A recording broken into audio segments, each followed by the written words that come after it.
Kyle Lemmon called her his Lady in Red, a nickname that stuck after meeting her at a Halloween party 14 years ago. I saw her at the top of some stairs. I was down in a basement, and she was wearing red, and she was talking to a group of about 4 or 5 other guys, and I thought, I've got to meet that girl. That girl was Andrea Hastings, the lady in red that loved Cougar Blue as much as Kyle.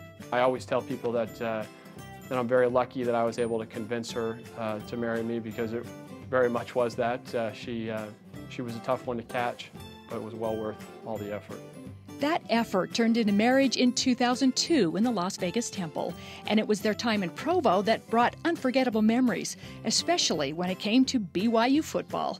We had a house where I went to school, where we had all 3 of our children, where I went to a graduate program. So for us, this really is kind of a homecoming because it reminds us of Andrea, of Mom, and all of our favorite memories of her.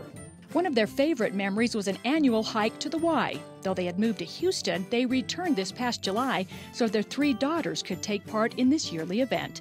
But Andrea, who loved to exercise and graduated from BYU with a degree in physical education, began feeling ill. That night, she started to throw up. On Saturday night, we thought that it was just a flu bug she had, and she was supposed to stay in Provo a couple more days, do some things with friends. That afternoon, they traveled to Las Vegas to spend time with her family. Before bed, Andrea went and tucked in her girls. And about 4 hours later was when the nightmare began. I woke up and she had thrown up on herself, but she never responded from that time forward. So within just a few hours of that, they had pronounced her dead. Andrea died from bacterial meningitis at age 32. She was buried not far from the home she grew up in, buried next to her grandfather, the man who married Andrea to the love of her life. Now, 14 years later, that man and their 3 girls would return to Provo as Thursday's heroes.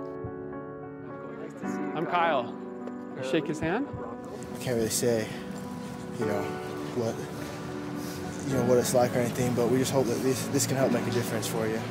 And we just want you to know that we're with you, and that you're part of our family. We have a jersey here. It's Joe Sampson Ross Oppo jersey. Nice. You want to hang on to that for us? And here's a football signed by Coach Mendenhall. So we'll put that in your trophy room. Thank you.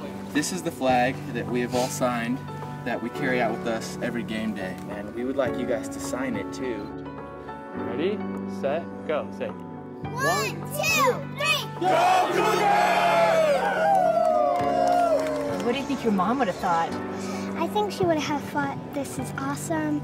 I love BYU Cougars, and she would be spending a lot of the time talking to them. Thanks for making it special for my girls. The whole time I was thinking she would have been the better alternative to have out there doing that, but we were glad that we could help represent her. They treated us the way that we would expect any Bronco Mendenhall team to treat the girls, like they're the heroes and the champions, and making it a special day for them. So that was great. This will be a good memory for them, and a special one for me as well.